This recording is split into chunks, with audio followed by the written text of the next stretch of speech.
ಈ ಕಾರ್ಯಕ್ರಮದ ಪ್ರಾಯೋಜಕರು ಯುವಂ ಯುಗಂ ಕನ್ನಡ ಮಾಸಿಕ ಪತ್ರಿಕೆ. ನಮಸ್ಕಾರ ವೀಕ್ಷಕರೇ, ಶ್ರೀಗರಿ ವಾರ್ತೆಗರಿಗೆ ಸ್ವಾಗತ. ನಾನು ನಿಮ್ಮ ಗ್ರಹೇಶ್ವರ ಗಾರ್ಡಿಗೇಂದ್ರ. ನನ್ನ ಹೆಸರು ಸೀತಮ್ಮ ಅಂತ ಹೇಳಿ. ನಾನು ನಿವೃತ್ತ ಶಿಕ್ಷಕಿ. ಮೈಸೂರಲ್ಲೇ ವಾಸ. ತಂದೆ ಮನೆ ನಾಗಮಂಗಲ ತಾಲೂಕು ಬಿಂಡಿಗಿನವಲೆ ಅಂತ. ಮದುವೆ ಮಾಡಿಕೊಟ್ಟಿದ್ದು ಇಲ್ಲಿ ಮೈಸೂರಿಗೆ. ಸರಿ, ಆವಾಗ ನಾನು ಬರೀ SSLC ಓದಿದ್ದೆ. ವಿಷಯ ಸ್ವಲ್ಪ ನಂದು ವಿವರ ಹೇಳಿಬಿಟ್ಟಾಗ ಹೇಳ್ತೀನಿ. SSLC ಓದಿದ್ದೆ. ಆಮೇಲೆ ಮದುವೆ ಆಗಿ 2 ಮಕ್ಕಳಾದಮೇಲೆ ಟ್ರೈನಿಂಗ್ ಸೇರಿಕೊಂಡು ತಕ್ಷಣವೇ ಕೆಲಸ ಸಿಕ್ತು. ಗುಂಡೂರಾವ್ ಪೀರಿಯಡ್ನಲ್ಲಿ ನಮ್ಗಳಿಗೆಲ್ಲ ಕೆಲಸ ಕೊಟ್ಟರು. ಏನು ಇಂಟರ್ವ್ಯೂ ಇಲ್ಲದೆ ಕೆಲಸ ಅಪ್ಲಿಕೇಶನ್ ಹಾಕಿದ್ದಕ್ಕೆ ಕೊಳ್ಳೇಗಾಲ ತಾಲೂಕಲ್ಲಿ ಕೆಲಸ ಸಿಕ್ಬಿಡ್ತು. 81ರಲ್ಲಿ ಕೆಲಸ ಸಿಕ್ತು ನನಗೆ. ಆಮೇಲೆ ಮನೆ ಇರಲಿಲ್ಲ, ಬಾಡಿಗೆ ಮನೇಲಿದ್ವಿ. ನಮ್ಮ ರಿಲೇಷನ್ ಇದರಲ್ಲೇ ಬಾಡಿಗೆ ಮನೆಯಲ್ಲೇ ಇದ್ವಿ. ಯಾವುದೇ 86-87ರಲ್ಲಿ ಅಪ್ಲಿಕೇಶನ್ನು ಹಾಕಿ ಮನೆ ಇದಕ್ಕೆಲ್ಲ ಅಪ್ಲಿಕೇಶನ್ ಬಂದಾಗ ನಾನು ಕೊಳ್ಳೇಗಾಲ ತಾಲೂಕಲ್ಲಿ ಅಲ್ಲೇ ಇದ್ದುಕೊಂಡಿದ್ದೆ. ನಮ್ಮ ಯಜಮಾನ್ರು ಇಲ್ಲಿದ್ದರು. ಅವ್ರಿಗೆ ಹೇಳಿದೆ, ಇದು ಅಪ್ಲಿಕೇಶನ್ ಇದೆ ಹಾಕಿ ಅಂತ. ನೀ ಇನ್ನು ಇವಾಗ ಮನೆಗೋಸ್ಕರ ಇದು ಮಾಡ್ತಾ ಇದೆಯಲ್ಲ ಅಂತ ಹೇಳಿ ಅವರು ಬೇಡ ಬೇಡ ಅಂತಿದ್ರು. ನಾನು ಏನಾದರೂ ಆಗಲಿ ಒಂದು ನಮ್ಮ ಸ್ವಂತ ಮನೆ ಇರಬೇಕು, ಹಾಕಿ ಅಪ್ಲಿಕೇಶನ್ ನೋಡೋಣ ಅಂತ ಹೇಳಿ ಅವ್ರ ಹೆಸರಲ್ಲೇ ಇದು ಮಾಡಿದ್ರೆ ಅವ್ರ ಅಪ್ಲಿಕೇಶನ್ ತೊಗೊಂಡು ಬಂದು ಏನಾದರೂ ಮಾಡ್ಕೊ ನೀನು ಅಂತ ಹೇಳಿ ಕೊಟ್ಬಿಟ್ರು ನನಗೆ. ಆಮೇಲೆ ಫುಲ್ ಎಲ್ಲ ನಾನೇ ಬರೆದು ಮಾಡಿ ಎಲ್ಲ ಅವ್ರ ಹತ್ರ ಸಿಗ್ನೇಚರ್ ಮಾಡಿಸಿ ಅಂತ ಹಾಕಿದ್ದು. ಆ ಅದೃಷ್ಟ ದೇವರು ಇತ್ತು ನಮಗೆ ಮನೆ ಅಲಾಟ್ ಆಗಿತ್ತು. LIG ಮನೆ ಅಲಾಟ್ ಆಗಿತ್ತು. ನಾವು 93ರಲ್ಲಿ ಬಂದು ಆಲ್ಟ್ರೇಷನ್ ಮಾಡಿಕೊಂಡು ವಾಸ ಇದ್ವಿ. ಈಗಲೂ ಇಲ್ಲೇ ಇದ್ದೀವಿ. ಅಂದರೆ ಅದೇ ಮನೆಯಲ್ಲಿಲ್ಲ, ಮನೆ ಬದಲಾವಣೆ ಆಗಿದೆ. ಆಶಾ ಮಂದಿರ ಮನೆಯೇ ತಗೋಬೇಕು ಅಂತ ಹೇಳಿ ಬೇರೆ ಮನೆ ತಗೊಂಡು, ರೋಡ್ ಚಿಕ್ಕದಾಗಿತ್ತು ಅದಕ್ಕೋಸ್ಕರವಾಗಿ ಸ್ವಲ್ಪ ಆ ಕಡೆಗೆ ಬ್ಲ್ಯಾಕ್ನಲ್ಲಿ ಆಶಾ ಮಂದಿರ ಮನೆಯೇ ತಗೊಂಡೆ. ಅಂದರೆ ನಮಗೆ ನಿಜವಾಗ್ಲೂ ಆವಾಗ ಬಾಡಿಗೆ ಮನೇಲಿ ಇದ್ವಲ್ಲ, ಏನಾದರೂ ಆಗಲಿ ಒಂದು ಸ್ವಂತ ಮನೆ ನಮ್ಮದು ಅಂತ ಇರಬೇಕು ನಮ್ಮದು ಅಂತ ಹೇಳಿದಾಗ ಅವರು ದೇವರಂತೆ ಅವರು ನಮಗೆ ಮನೆನ ಇದು ಮಾಡಿಕೊಟ್ರು. ಇವಾಗಲೂ ಅವರನ್ನು ದಿನವೂ ನೆನೆಸ್ಕೊತೀವಿ ನಾವು ಅವ್ರನ್ನ, ಮಾದೇಗೌಡ್ರನ್ನ. ಅದು ನಮಗೆ ತುಂಬ ಸಂತೋಷ ಕೊಟ್ಟಿದೆ ನಮಗೆ. ಇದು ಹಾಂ, ಆವಾಗ ಬೆಲೆ ಒಟ್ಟಿನಲ್ಲಿ ನಮಗೆ ಟೋಟಲ್ 279 ರೂಪಾಯಿ ಇನ್ಸ್ಟಾಲ್ಮೆಂಟ್ ಕಟ್ಟಿದ ಮನೆಯೇ ನಮಗೆ ಅಲಾಟ್ ಆಗಿದ್ದದ್ದು. 53,000ಕ್ಕೆ ಮನೆ ಅಲಾಟ್ ಆಗಿದ್ದದ್ದು. ಅದು 279 ರೂಪಾಯಿ ತಿಂಗಳಿಗೆ ಕಟ್ಟೋದು, ಇನ್ಸ್ಟಾಲ್ಮೆಂಟ್ ಥರ ಕಟ್ಟೋದು. ಅದು ಮಾಡಿ 15 ವರ್ಷ ಆ ಮನೇಲೆ ವಾಸ ಇದ್ವಿ. ಮನೆ ಮಾತ್ರ ಅದರಿಂದನೇ ಅಭಿವೃದ್ಧಿ ಆಗಿರೋದು ನಮಗೆ. ಆ ಮನೆ ಪೂರ್ವ ದಿಕ್ಕನ ಮನೆ ಸಿಕ್ಕಿತ್ತು, ಸ್ವಲ್ಪ ಆಲ್ಟ್ರೇಷನ್ ಮಾಡ್ಕೊಂಡು ವಾಸ ಇದ್ವಿ. ಆಮೇಲೆ ಇಲ್ಲೇನೆ ಆಶಾ ಮಂದಿರ ಮನೆಯೇ ತೊಗೊಳ್ಬೇಕು ಅನ್ನೋ ಒಂದು ಉದ್ದೇಶದಿಂದ ಈ ಬ್ಲ್ಯಾಕಲ್ಲ ಆ ಕಡೆ ಬ್ಲ್ಯಾಕಲ್ಲಿ ಮನೆ ಚಿಕ್ಕ ಹಳೆ ಮನೆಯೇ ತೊಗೊಂಡು EWS ಮನೆ ತೊಗೊಂಡು ಈಗ 3 ಫ್ಲೋರು ಮನೆ ಕಟ್ಟಿ ಇದ್ದೀನಿ. ರಿಟೈರ್ಡ್ ಆಗಿ ಈಗ ಸುಖವಾಗಿ ಇದ್ದೀನಿ. ಅದರಿಂದ ಅವರನ್ನು ನಾವು ಪೂರ್ಣವಾಗಿ ನೆನೆಸ್ಕೋಬೇಕು.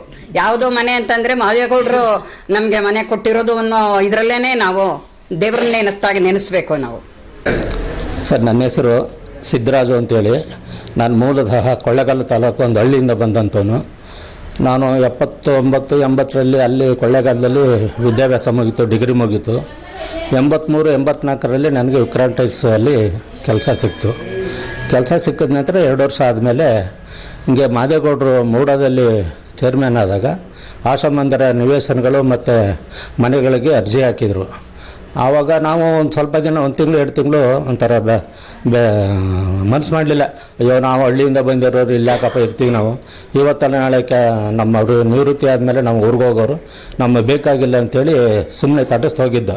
ಸ್ನೇಹಿತರೆಲ್ಲ ಅಪ್ಲೈ ಮಾಡ್ತಾರಲ್ಲ, ಅದೇ ರೀತಿ ನಾವು ಕೂಡ ಅಪ್ಲೈ ಮಾಡೋಣ ಅಂತ ಮಾಡಿದೆ. ಒಂದು ಕಡೆ ನಾವು ಅದು ಯಾವ ಮೂಡಲ್ಲಿ ಇದು ಮಾಡ್ಬೇಕು ಗೊತ್ತಿಲ್ಲ. ಜೊತೆಗೆ ಇದ್ರ ಮಧ್ಯೆ ನಮ್ಮ ವಿಕ್ರಾಂತ್ ಟೈಲ್ಸಲ್ಲೇ ನಮ್ಮ ಸಂಘದ VTU ಕಾರ್ಖಾನೆ ಕಾರ್ಮಿಕ ಸಂಘಟನೆ ಇತ್ತು. ಅಲ್ಲಿ ಒಂದು ಸಭೆ ಕರೆದ್ರು.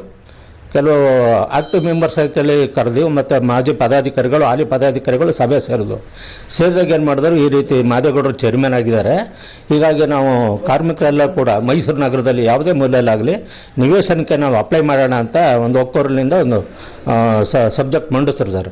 ಆಗೇನಾಯಿತು, ದುರದೃಷ್ಟವಶಾತ್ ನಮ್ಮಲ್ಲಿ ಒಂದು ಕೆಟ್ಟ ಬೆಳವಣಿಗೆ ಆಗೋಯ್ತು.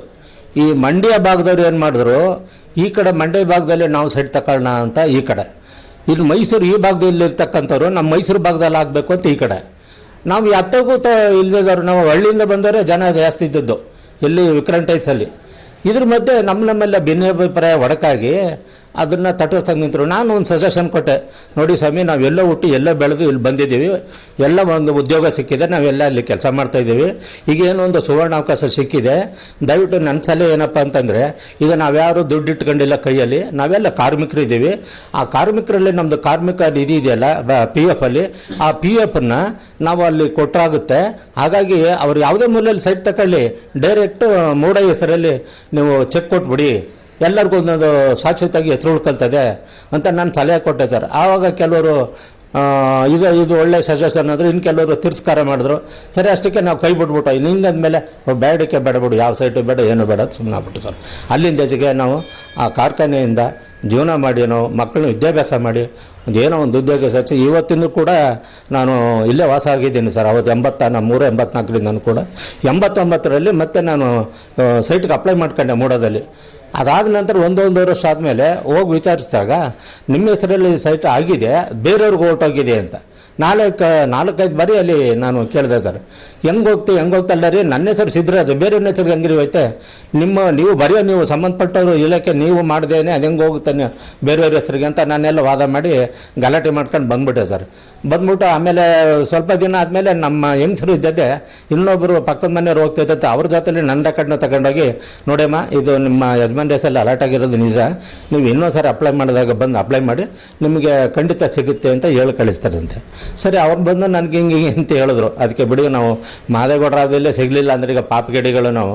ಆ ಟೈಮಲ್ಲಿ ಯಾರೋ ಸೈಟು ಮನೆ ಸಿಕ್ತು, ಅವ್ರು ಯಾವುದೇ ಜನ್ಮದಲ್ಲಿ ಪುಣ್ಯ ಮಾಡಿದ್ರು, ಅವರು ಹೊರವಾಗಿ ಬಂದು ಮೈಸೂರು ನಗರನ ಇಂಪ್ರೂವ್ ಮಾಡಿದ್ರು, ಜೊತೆಗೆ ಎಲ್ಲ ಕೊಟ್ಟರು, ಸಿಗಲಿಲ್ಲ ಬಿಡೋದು ಸುಮ್ಮನಾದೆ ಸರ್. ಮತ್ತು ಈ ಇತ್ತೀಚಿನ ಬೆಳವಣಿಗೆಗಳೆಲ್ಲ ನೋಡಿದ್ನಲ್ಲ, ಎಲ್ಲ ಅದು ಇದು 50-50 ಅಂತಾರಲ್ಲ, ನಾನು ಯಾಕೆ ನನ್ನ ದುಡ್ಡು ಇನ್ನೂ ವಾಪಸ್ ತಗೊಂಡಿಲ್ಲ, ನಾನು ಯಾಕೆ ಇದ್ರ ಬಗ್ಗೆ ಹೋರಾಟ ಮಾಡಬಾರ್ದು ಅಂತಂದ್ಬಿಟ್ಟು ಒಂದು ಮೆಮೊರಾಂಡಮ್ ರೆಡಿ ಮಾಡ್ಕೊಂಡಿದ್ದೀನಿ ಸರ್. ಅಲ್ಲಿ DC ಅವ್ರು ಕೊಟ್ಬಿಟ್ಟು, ಕನ್ಸರ್ನ್ ಏನು ಈಗ ಆಯುಕ್ತರು ಯಾವುದೇ ಅವರೇ ಇನ್ಚಾರ್ಜು, ಅವ್ರು ಕೊಟ್ಬಿಟ್ಟು ಒಂದು ಪ್ರೆಸ್ ಮೀಟ್ ಮಾಡಿ ನನ್ನ ಮನವಿನ ಮತ್ತು ನನ್ನ ನೋವನ್ನು ಅಲ್ಲಿ ತೋಡ್ಕೊಳ್ಬೇಕು ಅಂತ ಇದ್ದೀನಿ ಸರ್. ಅಂಥ ಸಂದರ್ಭ ಬಂದಾಗ ಪತ್ರಕರ್ತ ನಿಮ್ಮ ಹತ್ರಕ್ಕೂ ಬರ್ತೀನಿ, ದಯಮಾಡಿ ನಿಮ್ಮ ಕೈಲಿ ಆದ ಸಹಾಯನ ಈ ಬಡವನ ಮೇಲೆ ತೋರಿಸಿ. ನಾನು ಈ ಕ್ಷಣದಲ್ಲೂ ಕೂಡ ನಾನು ಬಾಡಿಗೆ ಮರಲಿದ್ದೀನಿ ಸರ್. ನಾನು ಸಾಲ ಮಾಡಿ ಮಕ್ಕಳು ವಿದ್ಯಾಭ್ಯಾಸ ಮಾಡಿ ಇವತ್ತು ಕೂಡ ಇದ್ದೀನಿ. ನಂದು ಏನು ಸರ್ ಜೀವನ ಮಾಡೋದು ಬಾಡಿಗೆ ಮನೆಯಲ್ಲಿ? ಮಾದೇಗೌಡರಿಂದ ಈಚೆಗೆ ಬಂದಂಥ ಎಲ್ಲ ಅಧ್ಯಕ್ಷರು ಕೂಡ ಅವ್ರಿಗೆ ನಾಚಿಕೆ ಆಗಬೇಕು. ಅವ್ರು ಯಾರೇ ಆಗಿಲ್ಲ ಸರ್, ಅವ್ರು ನಾಚಿಕೆ ಆಗಬೇಕು. ಜನಹಿತ ಕಾರ್ಯಕ್ರಮ ಮಾಡಲೇ ಇಲ್ಲ, ಬಡವ ಜನಗಳಿಗೆ ಸೂರಿಲ್ಲದಾಗ ಸೂರು ಕೊಡ್ಬೇಕನ್ನೋ ಭಾವನೆ ಇಲ್ಲ. ಅವ್ರ ಹಿತೈಷಿಗಳಿಗೆ, ಅವ್ರ ಹಿಂಬಾಲಕರಿಗೆ, ಅವ್ರ ಪಕ್ಷದವ್ರಿಗೆ ಮಾಡ್ಕೊಂಡು ಬಂದ್ರೆ ವಿನ ಬಡವ್ರ ಬಗ್ಗೆ ನೋಡಲೇ ಇಲ್ಲ. ನಿಜಕ್ಕೂ ಅದೊಂದು ಕೆಟ್ಟ ಬೆಳವಣಿಗೆ. ಈ ಮೈಸೂರು ಬಡಾವಣೆಗಳು ಏನು ಮಾದೇಗೌಡರಲ್ಲಿ ಬೆಳವಣಿಗೆ ಆಯಿತು, ನಿಜಕ್ಕೂ ಅವರಿಂದನೇ ಇವತ್ತು ಮೈಸೂರು ಹೆಚ್ಚು ಕಡಿಮೆ 75ರಿಂದ 80 ಭಾಗ ಇದಾಗಿರೋದು, ಅಭಿವೃದ್ಧಿ ಆಗಿರೋದು. ಅವರಿಲ್ಲ ಅಂದರೆ ಮೈಸೂರು ಇಲ್ಲಿ ಅವಾಗ ಬರ್ತಾನೆ ಇರಲಿಲ್ಲ. ಮುಂದಿನ ದಿನಗಳಲ್ಲಿ ಇಂಥ ಮಹಾನುಭಾವರು, ಇಂಥ ಮುಂದಿನ ಭವಿಷ್ಯದ ಗುರಿಗಳನ್ನ, ಆಶಯಗಳನ್ನ ಇಟ್ಕೊಂಡಿರ್ತಾರೆ. ಅಂಥ ಶ್ರದ್ಧೆ, ಭಕ್ತಿ ಇರ್ತಕ್ಕಂಥ ವ್ಯಕ್ತಿಗಳು ಆ ಪಾಲಿಕೆಗೆ ಅಧ್ಯಕ್ಷರಾಗಿ ಬಂದರೆ ಅಟ್ಲೀಸ್ಟ್ ಜನ ಐತನವ್ರು ಕಾಯ್ತಾರೆ. ಇಲ್ಲ ಅಂದರೆ ಜನಗಳಿಗೆ ಬರೀ ಮೋಸ ಮಾಡೋದೆ ಇದೇ ನಿರಂತರವಾಗಿ ನಡ್ಕೊಂಡು ಹೋಯ್ತಾ ಇದೆ ಸರ್. ನನ್ನ ಹೆಸರು ಬಿಳಿಗೆರೆ ಅಂತೇಳಿ, ನಾನು ಗುಂಡ್ಲುಪೇಟೆ ತಾಲೂಕು ಬರಗಿಯಿಂದ ಬಂದಿರೋದು. ನಾನು ಫಸ್ಟು ವಿಕ್ರಾಂತಿಗೆ 81ರಲ್ಲಿ ಜನವರಿ ತಿಂಗಳಲ್ಲಿ ಸೇರ್ಕೊಂಡೆ. ಮತ್ತು ನನಗೆ ರೂಮ್ ಮಾಡ್ಕೊಂಡು ಕುಂಬಾರಕೊಪ್ಪಲ್ಲಿ ಇದ್ದು ಮುಂದೆ ಫ್ಯಾಕ್ಟ್ರಿನಲ್ಲಿ ಕೆಲಸ ಮಾಡ್ಕೊಂಡು ಬರ್ತಾಯಿದ್ದೆ. ಅದಕ್ಕೂ ಮೊದಲು ಪಡವಳ್ಳಿಗೂ ಕೂಡ ಕಾಲಾಗಿತ್ತು ಮೂಡಾದಿಂದ, ಆಗಲೂ ಕೂಡ ಅಪ್ಲೈ ಮಾಡಿದ್ದೆ, ಸಿಕ್ಕಲಿಲ್ಲ. ಸತತವಾಗಿ ನಾನು ಮೂಡಾಕಿ ಅಪ್ಲಿಕೇಶನ್ ಹಾಕೊಂಡು ಬರ್ತಾಯಿದ್ದೆ. ಅದೇ 86-87ರಲ್ಲಿ ಮೂಡ ಅಧ್ಯಕ್ಷರಾಗಿ ಮನೆ ಮಾದೇಗೌಡರು ಅಂತೇಳಿ ಅವರು ಬಂದಾಗ ನಾನು ಅಪ್ಲಿಕೇಶನ್ ಹಾಕಿದೆ. ಮಾರ್ಚ್ 16ನೇ ತಾರೀಕು ಲಾಸ್ಟ್ ಡೇಟ್ ಇತ್ತು. ಅವತ್ತು ನನಗೆ ಸೆಕೆಂಡ್ ಶಿಫ್ಟು ಡ್ಯೂಟಿಲಿ ಇದ್ದೆ. ಸೆಕೆಂಡ್ ಶಿಫ್ಟು ಆವಾಗ 460 ರೂಪಾಯಿ ಕಟ್ಟೋದಕ್ಕೆ ನನಗೆ ತುಂಬ ತೊಂದರೆ. ಆದರೂ ದುಡ್ಡನ್ನು ಹೊಂಚ್ಕೊಂಡು SB ಅಕೌಂಟಿಗೆ ಅಪ್ಲಿಕೇಶನ್ ತಗೊಂಡು ಕೊಟ್ಟು ಅಲ್ಲಿ ಅಪ್ಲೈ ಮಾಡ್ಕೊಂಡೆ. 3 ಗಂಟೆ ಆಗೋಯ್ತು, ಡ್ಯೂಟಿಗೆ ಹೋಗೋಕ್ಕಾಗಲಿಲ್ಲ. ಅಪ್ಲಿಕೇಶನ್ ಕೊಟ್ಬಿಟ್ಟು ಇನ್ನು ನಮ್ಮ ಹೆಂಗಸರು ಊರಿಗೆ ಹೋಗಿದ್ರು, ಅಂದರೆ ಪ್ರೆಗ್ನೆನ್ಸಿ ಇದು. ಅಲ್ಲಿಗೆ ಹೋಗಿದಾಗ ಇನ್ನೇನು ಇಲ್ಲಿರೋದು ಬೇಡ, ನಾನು ಊರಿಗೆ ಹೋದೆ. ಅಷ್ಟರಲ್ಲಿ ನಮ್ಮ ಮಿಸ್ಸಸ್ಗೆ ಡೆಲಿವರಿ ಆಗಿತ್ತು. ಡೆಲಿವರಿ ಆಗಿದ್ದಾಗ ಇವತ್ತು ಅಂದರೆ ನಮ್ಮ ಮಿಸ್ಸಸ್ಗೆ ಹೇಳಿದೆ, ನೋಡು ಇವತ್ತು ಅಪ್ಲಿಕೇಶನ್ ಹಾಕ್ಬಿಟ್ಟು ಬಂದಿದ್ದೀನಿ. ಇದು ಮೂಡಾಯ್ಕೆ ಸೈಟ್ ಸಿಕ್ಕೇ ಸಿಗುತ್ತೆ ಅನ್ನೋ ಒಂದು ನನಗೆ ಖುಷಿ. ಅಂದರೆ ಇದು ಇವತ್ತು ಕೂಡ ನಾನು ನೆನೆಸ್ಕೊತೀನಿ. ನನಗೆ LIG ಮನೆ LIG 2ಗೆ ಅಪ್ಲೈ ಮಾಡಿದ್ದೆ. ನೀವು ಸೈಟಾರು ತಗೊಳ್ಳಿ ಅಥವಾ ಮನೆನಾರು ತಗೊಳ್ಳಿ ಅಂತ ನಾನು NR ಮೊದಲಿದ್ದೆ. ಆವಾಗ ಇದೇ ಮಾದೇಗೌಡರು ಸೆಂಟ್ ಜೋಸಫಲ್ಲಿ ಮೀಟಿಂಗ್ ಕರೆದು 2 ಬಾರಿ ನಿಮಗೆ ದುಡ್ಡು ಕಟ್ಟೋ ಅವಕಾಶ ಇದ್ದರೆ, ಮನೆ ಕಟ್ಕೊಳ್ಳೋಕ್ಕೆ ಅವಕಾಶ ಇದ್ದರೆ ಸೈಟ್ ತಗೊಳ್ಳಿ, ಇಲ್ಲ ಅಂದರೆ ನಾವೇ ಕಟ್ಕೊಡ್ತೀವಿ ಹುಡ್ಕೊಂಬನೇನಾ ಅಂತೇಳಿ ಇದು ಮಾಡಿದ್ರು. ನಾವು ಅಪ್ಲಿಕೇಶನ್ನು ಸೈಟ್ಗೆ ಹಾಕಿದ್ದವನು ಮನೆಗೆ ಅಂದ್ಬಿಟ್ಟು ಬರೆದು ಕೊಟ್ಟು ಬಂದೆ. ಆಮೇಲಿಂದ ಅಲರ್ಟ್ ಆಯಿತು. ಅದು ಲಾಟ್ರಿ ಮುಖಾಂತರ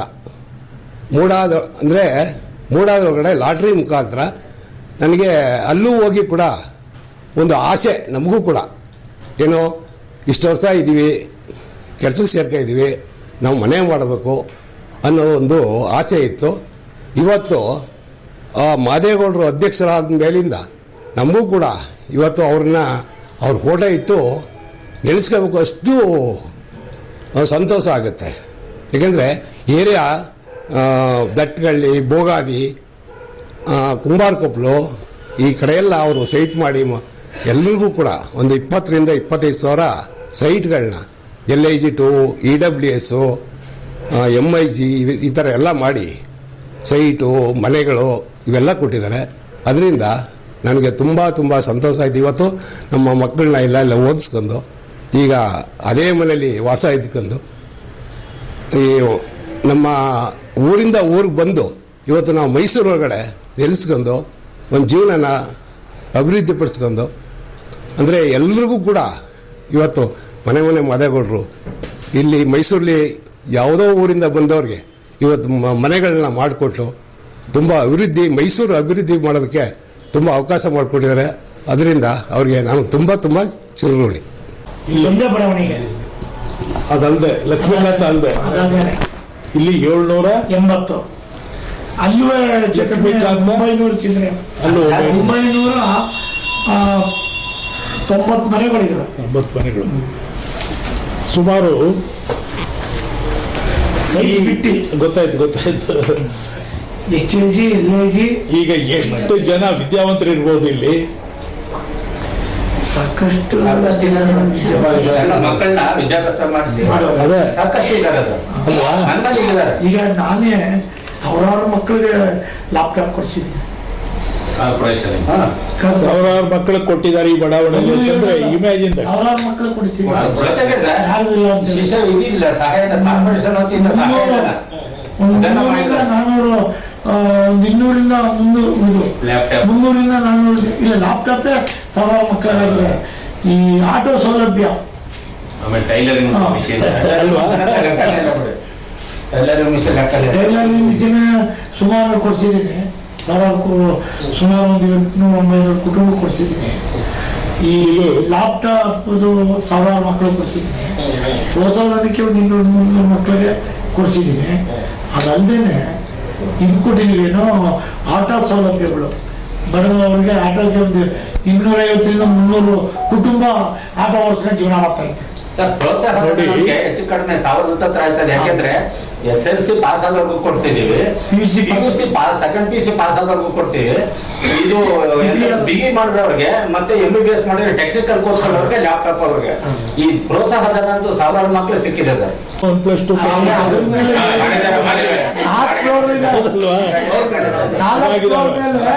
ಒಂದು ರೂಮ್ ಹಾಕೊಂಡವ್ರೆ 4 ಫ್ಲೋರ್ ಮೇಲೆ.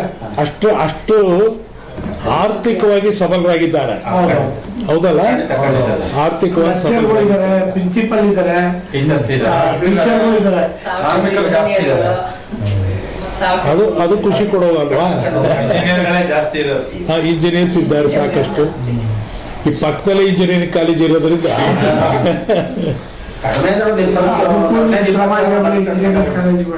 ಅಲ್ಲ, ಸರಿಯೇ. ಯಾರ ತರ ಆಗೋಯ್ತು ಸೌಲಭ್ಯಗಳಲ್ವಾ? ಪ್ರಾರಂಭ ಆದಾಗ ಇದ್ದದ್ದು ಒಂದೇ ವಾರ್ಡು 34. ಈಗ ಅದು 5 ಆಗಿದೆ. 5 ವಾರ್ಡ್ ಆಯ್ತು. ಅಂದ್ರೆ ಅಷ್ಟು ಪ್ರಜಾಸಂಖ್ಯೆ ಇದ್ದಾರೆ ಇಲ್ಲಿ. ಆಶಾ ಮಂದಿರದ ಕಾರಣದಿಂದ ಅಲ್ವಾ? ಇನ್ನೂ ಒಂದು ವಿಷಯ, ಇಡೀ 65 ವಾರ್ಡಲ್ಲಿ ಹೆಚ್ಚಿನ ಜನಸಂಖ್ಯೆ ಇರೋದು ನಮ್ಮೋಡು. 20 ಬೂತ್ಗಳಿದೆ. ಅಂದ್ರೆ 65 ವಾರ್ಡ್ ಎಲ್ಲೂ ಇಲ್ಲ 20 ಬೂತು. ಅಂದ್ರೆ ಇದು ಒಂದ್ ರೀತಿ ಅಲ್ವಾ, ಸಂತೋಷ ಕೊಡ್ತಕ್ಕಂಥದ್ದು. 20 ಬೂತ್ ಇದೆ. ಜನಸಂಖ್ಯೆ ಜಾಸ್ತಿ ಇದೆ ಬಿಡಿ. ಬೂತ್ ಇರೋದೇ 20,000 ಜನಸಂಖ್ಯೆ. ಒಂದು ಬೂತಲ್ಲೇ 900, 1000, 1100 ಹಿಂಗೆಲ್ಲ ಇದೆ. ಸಾಕು ಸದ್ಯಕ್ಕೆ, ಆಮೇಲೆ ಇನ್ನೊಂದು ದಿವಸ. ಇವತ್ತು ಮಠ ಯಾವ ಮಟ್ಟಕ್ಕಿದೆ ಅಂದ್ರೆ ಇಡೀ ದೇವಸ್ಥಾನ ಅವರ್ಸ್ಗಳಕ್ಕೆ ಬಂದ್ಬಿಟ್ಟಿದ್ರು. ಯಾವಾಗ ಹಾಕ್ಬಿಟ್ಟಿದ್ರಲ್ಲ, ಯಾವಾಗ ಇವರು ಆ ತೀರ್ಮಾನ ತಗೊಂಡ್ರು, ಆ ತೀರ್ಮಾನ ತಗೊಂಡದಕ್ಕೆ ಇವತ್ತು ಆ ಮಠ, ಆ ದೇವಸ್ಥಾನ ಎಲ್ಲ ಉಳ್ಕತ್ತು. ಎಷ್ಟು ಅದ್ದೂರಿ ಜಾಗ ಇರ್ತಿದ್ರು. ಇವತ್ತು ಅಲ್ಲಿ ಹೋಗಿ ನೋಡಕ್ಕೆ ಸಂತೋಷ ಆಯ್ತದೆ. ಒಂದು 5 ನಿಮಿಷ ಕುಂತಿದ್ದು ಹೋಗ್ಬೇಕು ಅನ್ನಿಸ್ತದೆ. ನನ್ನ ವಾಸಕ್ಕೂ ಹೊಸ ವರ್ಷದಲ್ಲಿ ಹೋಗಿದೆ. ಹೊಸ ವರ್ಷದಲ್ಲಿ ಯಾವತ್ತೂ ಮಿಸ್ ಮಾಡಲ್ಲ. ಹೋಗಿ ದೇವ್ರ ದರ್ಶನ ಮಾಡ್ಕೊಂಡು ಸ್ವಾಮೀಜಿಯವರು ಹೊರಟೋಗಿದ್ರು. ಎಲ್ಲ ದೇವಸ್ಥಾನಕ್ಕೂ ನಮ್ಮ ಮನೆಯಲ್ಲಿರೋದು ಹೋಗಿ ಬರ್ತೀವಿ. ಮತ್ತೆ ಮುಂದಿನ ವಾರ್ತೆಗರಿಯಲ್ಲಿ ಭೇಟಿಯಾಗೋಣ. ಶ್ರೀಗರಿ, ನಿಮ್ಮ ಮನದಾಳದ ಗರಿ. ನಮಸ್ಕಾರ. ಶ್ರೀಗರಿ, ನಿಮ್ಮ ಮನದಾಳದ ಗರಿ. ಶ್ರೀಗರಿ, ನಿಮ್ಮ ಭಾವನೆಗಳ ಗರಿ. ಶ್ರೀಗರಿ, ನಾಡಿನ ಹೆಮ್ಮೆಯ ಗರಿ. ಮನೆ ಮನಗಳ ಗರಿದು ಶ್ರೀಗರಿ, ತನು ಮನ ಧನಗಳ ಗರಿದು ಶ್ರೀಗರಿ, ವಿಶ್ವದ ದೇಶದ ನಾಡಿನ ಗರಿದು ಶ್ರೀಗರಿ. ಶ್ರೀಗರಿ ಶ್ರೀಗರಿ ಶ್ರೀಗರಿ ಶ್ರೀಗರಿ ಶ್ರೀಗರಿ, ನಿಮ್ಮ ಮನದಾಳದ ಗರಿ.